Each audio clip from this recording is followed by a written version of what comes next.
ప్రశ్న వేయినప్పుడు helping verb ని ముందర వాడాలి. ఏదైనా మనం ప్రశ్న అడుగుతాం అనుకోండి, సో అప్పుడు హెల్పింగ్ వర్బ్ ని ముందు రావాలన్నమాట. సో హెల్పింగ్ వర్బ్స్ అంటే ఏంటి? Have, has, shall, will. So ఇవన్నీ కూడా హెల్పింగ్ వర్బ్స్ అనమాట. Is, am, are. సో వీటిని హెల్పింగ్ వర్బ్స్ అంటాము. సో వాటిని మనం ముందు పెట్టుకొని తర్వాత సబ్జెక్ట్ రావాలన్నమాట. అంటే have you completed the work. Have అనేటువంటి వర్బ్ ముందు వస్తుంది, సబ్జెక్ట్ తర్వాత వస్తుంది.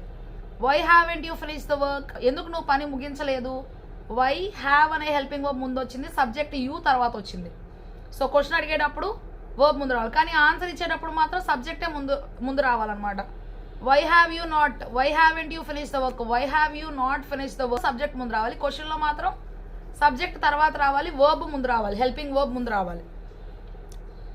So why has he gone to Vijayawada?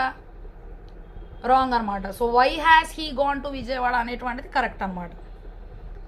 When you went to see the DEO, ఇక్కడ సబ్జెక్ట్ ముందు వచ్చింది, వర్బ్ తర్వాత వచ్చింది, అది wrong.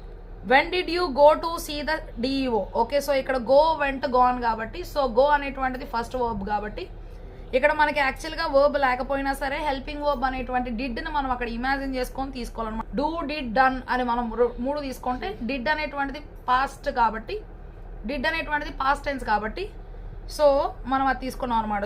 Why did you go to see the DEO? Please tell me why are you going there?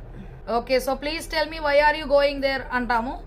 మరి ఎప్పుడైనా సరే helping verb ముందు రావాలి అని చెప్పాం కదా, కానీ దీనికి మళ్ళీ ఎక్సెప్షన్ అనమాట. Please tell me why you are going there, ఎందుకు అక్కడికి వెళ్తున్నావు అనేటువంటిది కరెక్ట్ అనమాట. సో టైం మరియు కండిషనల్ క్లాజ్లు వచ్చినప్పుడు భవిష్యత్తును గురించి చెప్పేటప్పుడు సబార్డినేట్ క్లాజ్ అనేటువంటిది ప్రజెంట్ టెన్స్లోనే ఉండాలి.